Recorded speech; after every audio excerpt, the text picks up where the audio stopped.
রাজ্যের বিরোধী দলনেতা হিসেবে আমাদের পার্টির যে দিল্লি এবং কলকাতা থেকে যে বক্তব্য রাখা হয়েছে তার সঙ্গে সংযোজন করেই বলবো যে আজকের যে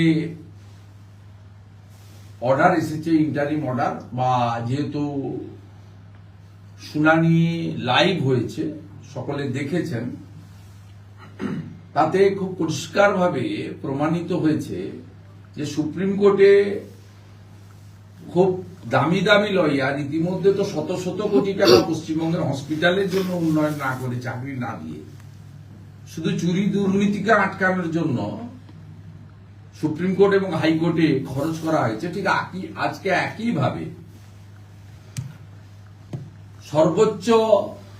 যাদেরকে প্রফেশনাল ফিস দিয়ে দাঁড় করাতে হয় তাদেরকে ওনারা দাঁড় করিয়েছিলেন মমতা বন্দ্যোপাধ্যায়, রাজীব কুমার, মনোজ বর্মাকে বাঁচানোর জন্য। এবং সেক্ষেত্রে আজকের এই ইন্টারিম জাজমেন্ট, অন্তর্বর্তীকালীন যে জাজমেন্ট এসেছে, তাতে গত 5 বছরের মতো আজকেও মমতা বন্দ্যোপাধ্যায়ের দুর্নীতিগ্রস্ত এবং তার যে আমলা এবং তার যে সিপি, ডিজি, সিএস, এইচএস আধিকারিকদেরকে ব্যক্তিগত কাজে এবং চোরেদের পক্ষে ব্যবহার করা, সেক্ষেত্রে একটা